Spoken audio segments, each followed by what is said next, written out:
sunny Salon Privé London here at the glorious Royal Hospital, Chelsea.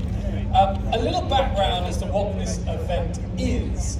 This is a Concours de Vente, which means it is a dealer concours d'élégance, which means that all of the cars that you see here today, that we're going to see right now, are for sale. They are all available, you can buy them. So let's kick things off, shall we, with the first car of the day, beautifully delivered here from Jonathan Franklin Cars, which is the Jaguar E-Type, of course. Now this is a very special car because it's an outside bonnet lock car, is it not, sir? It is. So can you tell us a little bit about the history of this specific vehicle? It was delivered to Hatfield as the dealer demonstrator. It's a matching number, original colour car, so quite rare, and it's chassis 50. Wow, chassis 50 of the first 100 vehicles, of course. Really special, it looks beautifully restored, and it's kind of perfect weather for an outside bonnet lock E-Type. Yeah, thank you very much indeed for bringing it along. Jonathan from Franklin, ladies and gentlemen, in his glorious E-Type, a true icon of British motoring. Thank you very much. The outside bonnet lock E-Type, ladies and gentlemen. So, from one open British icon to another, the Aston Martin V8 Vantage X-Pack Volante, ladies and gentlemen. Car iconics that brought this down. Steve is driving, and this is quite special. I actually saw this car the other week, and listen to that. It's a V8, ladies and gentlemen. Steve, good afternoon. Now, we've already talked about this car ourselves, have we not? But I had a little preview of it, but tell us a little bit about why this thing is so special. Well, Aston Martin Vantage Volante X-Packs are special anyway. This is one of one because it was finished in Litchfield black with magnolia with black striping, which is only one of those. It's the manual. 2 owners from new and 11,400 miles. And why is the hood not down, Steve? Come on. We have put it half down, but we don't think it's ever been down. So because it's got no creases in it, we've left it as it is. As best as it is in here. Indeed, I'm sure it is. But what a beautiful thing. And only 11,000 miles from new, unheard of, one-off colour. Thanks for bringing it along, Steve. Absolutely brilliant. Ladies and gentlemen, the X-Pack Vantage Volante, exceptionally rare and just an absolutely stunning car. Next up, we have Charlie Prince, ladies and gentlemen, in another open British icon in the DB5 convertible. Charles, tell us a little bit about this lovely DB5. Well, it's a lovely DB5, no question about that. It's a car I sold in 1982, interestingly, and had a couple of owners since. And the last owner did nothing but the highest standards, and also converted it to 4.2 litre. Just about perfect spec, a wonderful car on the road, brilliant car, and one of the British cars I think Aston's ever made. I couldn't agree with you more, Charles, and thank you very much for bringing it along. What a glorious day and perfect for open top motoring. Thanks very much. Charles Prince, ladies and gentlemen, in the DB5 convertible. Really quite stunning. Now, we're going to go something quite different and obviously quite German. And it's left-hand drive, so I'm going to come over this side. Also, car iconics, and it's Danny driving. Hi, Danny, how are you? Well, how are you? Good. And now, this is an RSR, so tell me what's special about this car and what's special about RSRs in general. Well, anybody that knows anything about Porsche race cars will know the name Peter Mamero. He was the most famous privateer alongside Uwe Altsen in Germany. This was his personal car. He built it for himself for the 1993 ADAC Championship, which he raced against the factory cars and beat them at the beginning, which didn't go down particularly well. But no, the RSR is the fastest of all the 911 derivatives, and 964 is my personal favourite, and what a car to drive, it's a real privilege. And this is for sale today. Someone can come up tomorrow and come and buy this from you. Yeah, absolutely. It's a really good value car. It's fully refreshed, brand new fuel tank, fresh engine, fresh belts and seats, ready to go racing. There's historics or Peter Morton or any of the top names. Go anywhere in the world with this car. I mean, there's something about Porsches which, I'm just literally feeling this car. It's idling so smooth for a racing car. What is it about Porsches, even in racing car form, that they just work? They're fundamentally understressed. It's a 3.8. This car gave quite a lot of power for a 3.8. It gave 405 horsepower in the dyno on this fresh engine. But the real trick to these cars is getting the mapping right. If you get the mapping right like this, it's just like a normal road car. There's anything you want it to do, starts and stops, and yet 405 horsepower, just as talent to 7,000 RPM. Perfection. Danny, thank you so much. Iconics, ladies and gentlemen, bringing not only British classics, but really interesting German classic cars. It's road registered as well, so you could drive that on the road to the track and back again. Okay, next up is another Aston Martin, and this time a DB6 Volante, ladies and gentlemen. And it's Fraser, I believe, from the Aston Workshop. Hello again, Fraser. How are you? You alright? Good to see you. It's been a year, hasn't it, since we last saw each other? Yeah. Now, tell us a little bit about this beautiful DB6. It's spent a lot of its life in France, and it came to England, and we've done a lot of work to it. Got it to a standard where it's really being enjoyed by its next door now. Yeah, so it's had loads of work. Basically, it's ready to go. But I want to know why a DB6 is probably a better driving car than any of the earlier vehicles, in your opinion.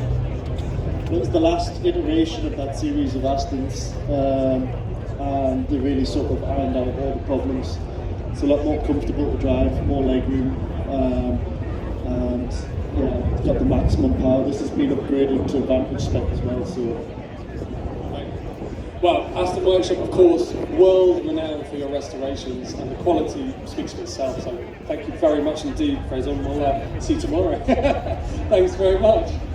The DB6 Volante, ladies and gentlemen, you see the subtle differences there between the DB5 convertible that we saw earlier, and a lovely evolution. Now, something very unique and special, ladies and gentlemen, because Vintage Bentley, William Metcalf, has collated this collection of 5 vehicles that you can't buy individually, you have to buy them as one collection. A really interesting and fantastically unique situation, William. This doesn't happen that often, that you present something to the market that isn't the norm. You don't normally get the opportunity to buy 5 vehicles in one deal. Tell us a little bit about how you came about this idea. Well, it's taken over 3 years to pull all the cars together. They're all very significant, obviously. We have a 3 litre, a 4.5, a 6.5 and 8 litres, and it covers every model that W have ever produced. And also every genre. We've got a sports car, touring car, grand tourer, such as the Speed 6 here, the Le Mans car, and of course the Brooklands car. So it's cut across every which way. And as we all know, no car collection is complete without the Vintage Bentley all 5. Very true, and this particular vehicle is one of 2 ever built, is that right? Absolutely, so they are the best of the best. This is an all-matching number, Speed 6 by Martin Walter, 100-point car at Bevel, and yeah, absolutely, it's just a wonderful collection. I can just tell by just how smooth the idle is on these things. It's just a joy to behold. And the cars behind us as well, William, because obviously you know these better than anyone. Tell us a little bit about those. So the black Super Sports, they only made 18 of them. They came with a written guarantee to 100 miles an hour. There's only 4 left with the original coachwork, and it's preservation glass, so we've got a lot of preservation work on it. It's not restored. And then the number 10, the green team car, that is Bentley Motors' first official works entry at Le Mans. That raced in 1925 at Le Mans with Benjafield and Kensington Morris, so very, very special. Just a really interesting take on how to present a collection to the market, William, so I applaud you massively for that. It's really interesting to see them, and if you want to own a Bentley collection, ladies and gentlemen, speak to this man, because he is the foremost expert in this country in Bentley of this era. William Metcalf, thank you very much indeed. There they go, ladies and gentlemen, the Speed 6. He also, this is the Super Sports 3 litre. As previously mentioned, We're going to keep rolling through if that's okay. But look at the preservation on this vehicle, isn't it? Every crease and bump and handprint on that car, and it really shows. And yeah, just a really fascinating. Hello, nice to see you, Joe. Absolutely beautiful. The sound of them, ladies and gentlemen, is completely unique. Right, we have another left-hand drive vehicle from none other than Mr. Dylan Miles. Now, Dylan Miles is one of the foremost experts in the country for Aston Martins. But Dylan, what are you doing driving a Mustang? Well, we do have a bit of a penchant for American muscle cars, and I think these are such wonderful cars, and the price level that they're at, just they're unbeatable value. On a day like today, Dylan, I mean, in terms of classic motoring, it doesn't really get much better, does it? Well, there are very few cars from that period that are genuine four-seater convertibles. And that's one of the things that appeals to us about these cars. You can get all your mates in it, go to the pub, have a great time. And this actual car is original colour specification. It's an original 289 V8 model, which is obviously the same basic engine that powered the GT40 and the Cobra. Manual transmission from new, which is rare, as you know. And in beautiful order, and you know, this is tremendous value for money. Amazing, Dylan. And you have a wonderful passenger behind you as well. Hello, Joe. Just fabulous to see, and a great colour combination, unique specification, really great way into classic car ownership. Dylan, thank you very much indeed. We'll see you later.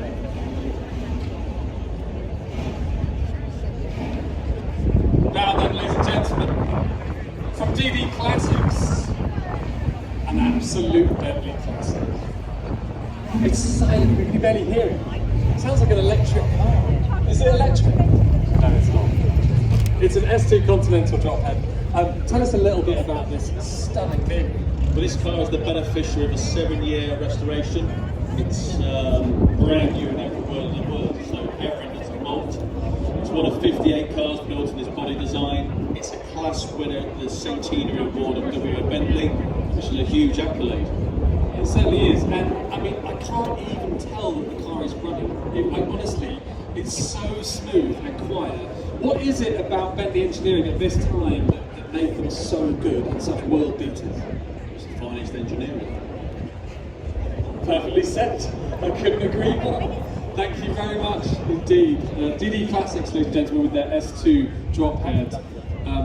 Incredibly quiet, incredibly civilised. If you want to relax in a vehicle, that is the kind of car you want to drive around in. Now, less relaxing perhaps is Mr. Anthony Godin in the AC Cobra, who's also managed to pick up a passenger. Mr. Godin, good afternoon. Good afternoon. I'm very well, mate. And tell us a bit about, this is a Mark IV Cobra, right? So this is an official sanctioned proper Cobra. Yeah, built in 2001. Official car, AC Cars UK Limited. This is one of 37 cars built, 5-litre Mustang engine on a carbon fibre body. Former property of F1 World Champion Damien Hill. No way. So F1 provenance to go to boot. And in terms of, you've driven and sold many Cobras over the years, how do these Mark IVs compare to the earlier cars? Not quite the same power, but very similar handling. And very tractable, it's an easy car to drive, which is the best bit about it. On a day like today, like, what more could you want? Anthony, thank you so much. Beautiful car. The Mark IV Cobra, ladies and gentlemen, just an icon of motoring design, and the Mark IV is something very special. Also, something quite special, this is some synchronised Simon Furlonger presentation going on here. Who's coming first? Okay, Matt's coming first. Matt, Simon Furlonger, two contestants, slightly different but equally special. This car is a bit of a unicorn, isn't it, Matt? Yeah, it's 2,800 kilometres from new. Started off in Cyprus. So we've got two cars here, very similar models. This is a 5000S, behind these are 400S. So very similar cars, side drive properties. And this car actually is untouched really. I mean, it's had some paint over its life, but it's original mileage, you know. It's the car behind is fully restored. So that's our little concept, the yin yang kilometers. How do you find a car like this? Because, like, you know, I'm in the business of finding cars, you're in the business of finding cars. We know that this sort of vehicle doesn't exist. Like, how did you find it? How did it come about? I think, you know, these sort of cars are hidden in collections, aren't they? And obviously, at Salon we're well known for digging this sort of stuff out. So it's an unusual car, but it's something that we come across, you know, cars with low kilometres quite often. But to find a Countach, you know, there will be others, but it is unusual. So it's basically, you want a wing or you don't want a wing, and you can basically cater for all buyers of Countaches today. Yeah, exactly, yeah. Or just buy both and then look at one and drive the other. Matt, thank you so much. Doors up, love it. What a thing, ladies and gentlemen. The 5000S and the LP400 driven by Wolfie. Hi Wolfie, afternoon. How are you, mate? Watch out for that clutch, it's quite heavy. Amazing. Okay, next up. Hemmels have brought us a lovely pagoda, and I mean, in this sort of weather, a pagoda is about as fine a motoring as you can get. Is that not right? Definitely got the right weather for it. A little bit worried in April, but yeah, we've got some lovely sun. Not the south of France, but we can live in London. And you guys at Hemmels specialise in restoring these vehicles to almost better than new. So what have you done to this particular car? So restoration's probably not the right word, so it's a full nut and bolt rebuild. Restoration is a slightly different method, so new panels, completely new parts, and it makes it so much better than a restoration or an old car. We were just talking a few minutes ago, they drive as good as a new car. You know, they feel fantastic. Rebuilt engines, rebuilt gearboxes, some subtle modifications along the way, but they don't ruin that, you know, historic side. And what is it about pagodas? Because I think a lot of people look at them who aren't necessarily familiar with the classic car community, but they just love them. They gravitate towards the pagoda as one of these cars that you've just got to own. Elegance, class, old money I'd probably call it. Completely different car to some of the other stuff out there. Miles ahead of technology in its day, and just effortless, absolutely effortless. Matt, thank you very much. Hemmels, ladies and gentlemen, come and see them if you'd like to experience pagoda motoring, because they really do restore these vehicles to better than new condition, and this is no exception here, the 280SL. Okay, we move on to something a little bit special, ladies and gentlemen, and yeah, the cameras are out for, ladies and gentlemen, the Ferrari F40, and this isn't really just a normal Ferrari F40, it's a GT. So tell us a little bit about the GTs and what made them special. Yeah, there were 9 cars that built the period and raced the Italian GT Championship. This is one of the cars, lots of podiums, lots of wins, and it's now road legal and yeah, can be enjoyed on the road. And what sort of horsepower did these develop over the standard cars, Frank? Just sort of shy of 600 horsepower, pretty light, nice and dangerous, good combination. So you've got to be a bit careful in the wet. Really special car, and something that you don't see every day. Is not your normal F40, which actually they made quite a lot of F40s, didn't they? Yeah, there's quite a lot, 1,300 cars, so there's quite a lot of cars built. There's only 9 of these, and this one's available from Joe McCarthy. Franco, thank you so much. Joe McCarthy, ladies and gentlemen. V8 twin turbo motoring at its absolute finest. If you ever get the opportunity to go in one of those or have a drive in one of those, do take it up, because they are, even today by modern standards, devilishly great. Now, we move on to some classy Aston Martins. Hello, it's RS Williams. Lovely to see you again. Tell us a lovely DB6 that you have here. So tell us a little bit, it's a Mark II, I believe. This is 1971 Aston Martin DB6 Mark II. We built the engines for 100% spec, beautiful to drive, beautiful to look at, silver edge colour. And tell us a little bit more about RS Williams, because you guys are known in the UK as basically one of the foremost Aston restoration companies, built over many years. Tell us a little bit about the company. So we started in 1968, it was my father's company. We're based in Cobham in Surrey, we're engineers at heart.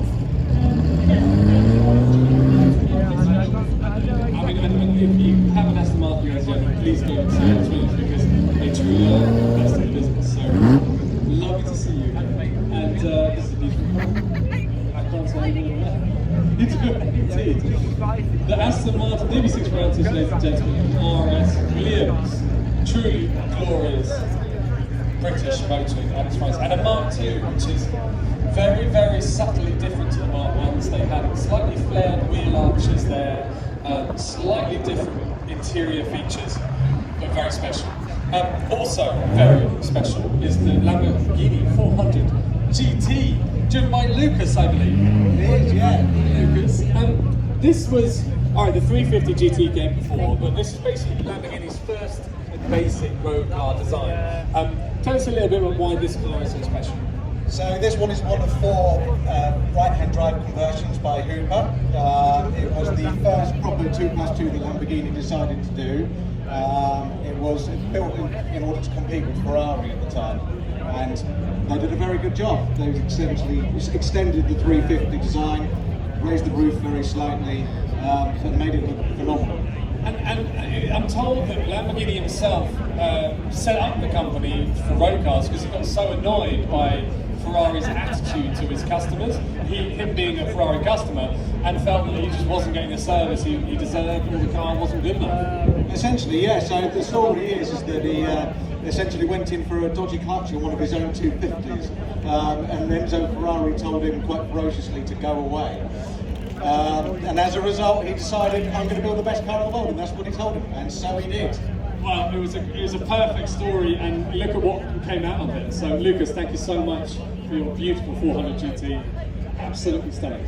Ladies and gentlemen, H&H Classics selling this stunning right-hand drive 400 GT. I mean, in right-hand drive, they are super rare, 1 of 7. And oh my word, there's an absolute boatload of people in that Mini driven by William. Good afternoon, sir. How are we? Doing well, how are you? 3 up in a Mini. Does it get more fun? Not really, no. No, tell us this is a Mark 1, and in the probably the best colour, right? Yeah, it's a fantastic spec. It's just been completely restored, so it's brand new and ready to go. Just absolute puts a smile on your face more than any other vehicle. It's happy motoring. And anyone who hasn't driven a classic Mini, what would you say to them? Drive one, but yeah, exactly. Right over, see, just beside Pomeray, so. Oh, just beside Pomeray, good spot. Graham Hunt, ladies and gentlemen, what a car. Beautifully restored, thank you very much. One of my favourite vehicles of all time, ladies and gentlemen, the Cooper S Part 1 from Graham Hunt. Okay, next up, we have another icon of motoring, the 300 SL Roadster from Hilton and Boss, a car we know quite well, and skis on the back. Well, who made that decision? They're water skis. They're water skis. Good rebuttal. I like it.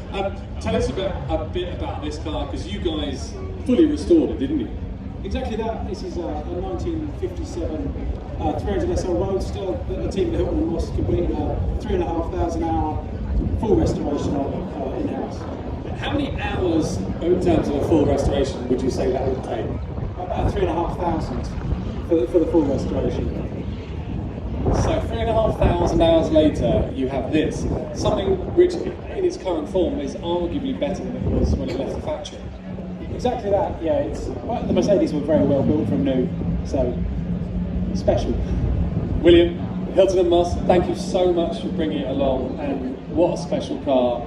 I'm sure you'll agree, ladies and gentlemen. Slight upgrade from a Pagoda, perhaps, slightly different price point as well, but they are still incredibly well engineered vehicles, and they're probably one of the best engineered vehicles of their age.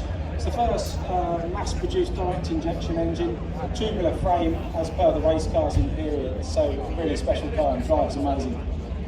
Hilton and Moss, thank you so much for bringing it along. 300 SL with water skis. I think they're cross-country skis, but hey, we can call them water skis today. Okay, Mr. Henderson has joined the chain gang. So, Rory, why do they call them the chain gang? Because I've got 4.5 big chains behind me and a 1.5 litre Meadows engine powering them. So. Okay, Fraser Nash, pre-war motoring at its best? Definitely at its most fun. So wider front axle, huge amount of fun.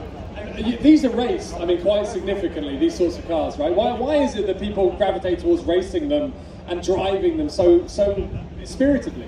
Yeah, they're really competitive in pre-war circles, and you can do so much whether you're on a race one, trial one, hill climb cars. They've got a great following, and the Fraser Nash Car Club have a big community, and they do their famous, they call them the raids, and they plan weekends away with gatherings of them, and there's a great bunch of people. Very much so. You're buying into a community, aren't you, with the Fraser Nash? And also, in terms of pre-war motoring of this kind, there aren't many cars that compare in the same way. I mean, you can buy an MG perhaps, but slightly underpowered in comparison. I mean, these really are, even by today's standard, quite quick cars to drive. Yeah, they're the get in and do everything. They're light, they're powerful, and they're very competitive in almost anything you take them to. Rory Henderson, ladies and gentlemen, thank you so much, Rory, for bringing it along. The Fraser Nash TT Rep. And if you look at it closer, you see the rear wheels are slightly narrower than the front ones. So, really interesting, really cool car. Pre-war motoring at its best. Now, the Octane Collection representing BMW, as you would expect, in the form of a 3-litre CSL. Good afternoon. Very good. How is now tell us a little bit about this. It's not a Batmobile, but people know it is a Batmobile, right? It's a 3-litre CSL, and this is a right-hand drive variant, so quite rare. Exactly, original UK spec car, City Pack, 1 of 500, Salon Gold. And it looks like it's been restored within an inch of its life. So who did the restoration? What's the story with the car? Yes, it was an in-house restoration, 44 years in the making. 66 miles in the car. So, a new car, effectively, a new CSL. If you want to buy a CSL, and the colour is spectacular. It really makes it, doesn't it? Yeah, absolutely. In period and perfect with a Versace shirt.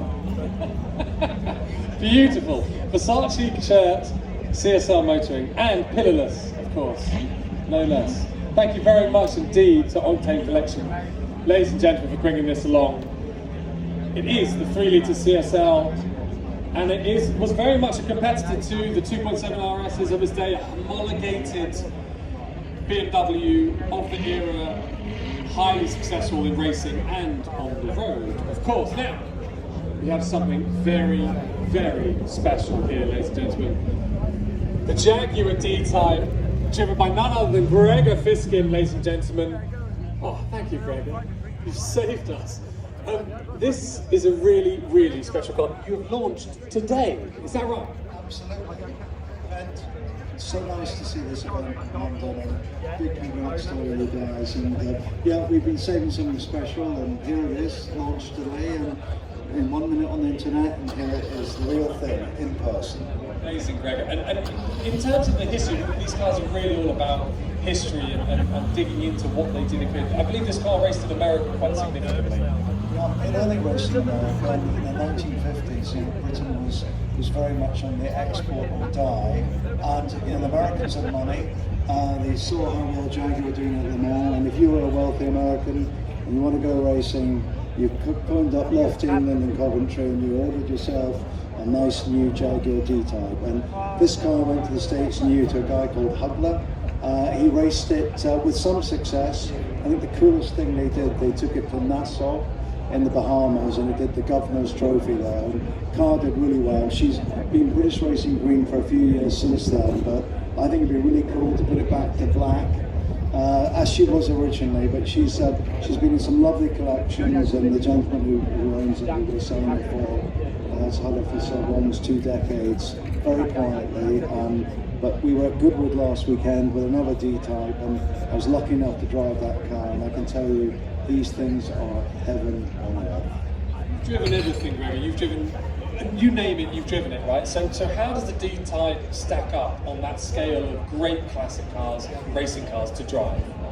You know, I think this is the last of the kind of generation of cars where you could leave England, you could drive it to Le Mans, you could do 24 hours, and you might have to change the tyres, but in those days, built tyres and cares, and you could drive it back home. But the people who made these cars, whether the men and women who built Lancaster bombers, Supermarine Spitfires, and Britain at that time just took all this amazing riveted aviation technology, and the first time ever a wonderful engineer called Malcolm Sayre had a thing called a wind tunnel, and they actually started to understand airflow. But I think it's still one of those cars where the man drew it with pen and pencil, and he came up with a shape which is absolutely timeless. And this car was built in 1955, and you could park it next to that wonderful Aston Martin Valkyrie, and they both look stunning. Great looking car is a great looking car, whatever the generation. And just completely ahead of its time, and won Le Mans 55 and 56, and it just inspired people like yourselves probably to get into this business in the first place. Yeah, very much so. And when I was a kid, I thought you had to be an absolute hero to drive this 180 mile an hour car. But the car is really easy to drive. It's got a clutch which is a little bit fierce, but you're better just to get the clutch out. And once you're rolling, she just talks to you. And a great car is a car that anyone goes, come on, have a go. And you go, oh, actually, we're getting on quite well together. And it's a lovely car. I mean, I've got many friends who've done really with cars like this. I owned one of these a few years ago, and no one would have thought you could take a car like this up into the Dolomites. To Palomares, went hill climbing with the car, and they're just incredibly versatile. Gregor Fiskin, thank you so much for bringing the car. Ladies and gentlemen, the D-Type Jaguar. We saved the best till last, and this is British motoring at its very best. Gregor, thank you so much. The D-Type Jaguar. Ladies and gentlemen, that concludes the Concours de Vente for today. Please come back for Friday, and we'll be delighted to see you for Friday's Salon Privé here at the Royal Hospital, Chelsea. Thank you very much indeed, ladies and gentlemen.